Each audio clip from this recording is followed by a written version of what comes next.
Karnataka government has passed a bill granting 4% of reservation to minorities and in public contracts. ये और इसके साथ साथ जो वहां के डिप्टी चीफ मिनिस्टर हैं, जिसके बारे में रिजू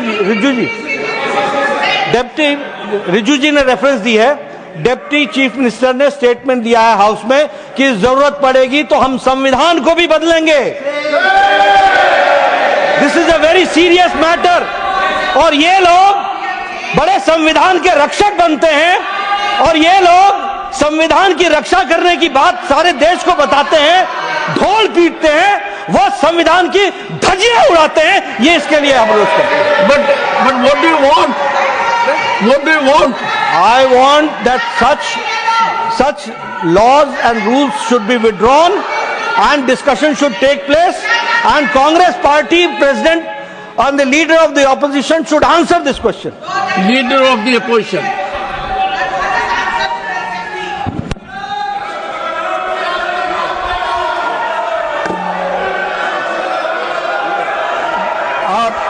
धन्यवाद सर, आपने मुझे समय दिया और उसका उत्तर देने का।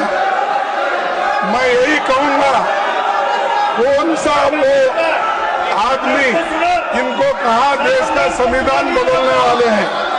देश का संविधान जो डॉक्टर बाबा साहब अम्बेडकर ने बनाया वो कोई बदल नहीं सकता।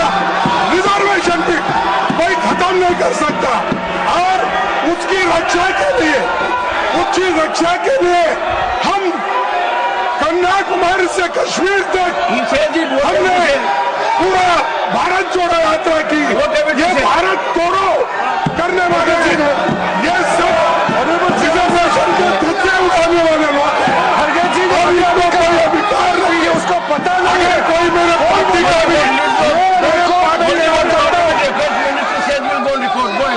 ऑनरेबल चेयरमैन सर, मैं रिकॉर्ड पे कहना चाहता हूं, उन्हीं के कांग्रेस पार्टी के सिटिंग डिप्टी चीफ मिनिस्टर और उनके स्टेट के कांग्रेस प्रेसिडेंट ऑफिशियली कहा है, और आपके कहने पर मैं इसको ऑथेंटिकेट भी कर सकता हूं।